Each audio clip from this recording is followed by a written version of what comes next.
देखिए 10 रुपए का पुरस्कार है। सोनू गदरीगंज के रहने वाले हैं। हाँ। उनकी फरमाइश है। क्या है? पागल नहीं थे, पागल बनावल गई बा। हेलो हेलो, आप सभी शांति का सहयोग दीजिए। इसमें जो भी अफवाह उड़ाएगा उसका नाम अगर आ गया, जो भी अफवाह उड़ाएगा अगर उसका नाम प्रथम पर आता है तो उसके साथ कार्रवाई भी की जा सकती है। इसका जिम्मेदार वो स्वयं होगा। अतः आप लोगों से निवेदन है कि किसी प्रकार की अफवाहें न उड़ाएं।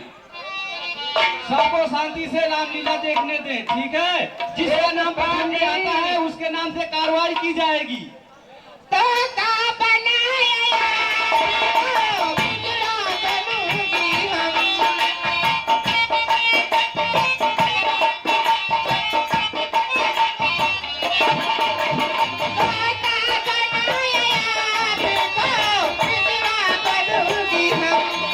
बिजड़े मेरा कदम को बिजड़े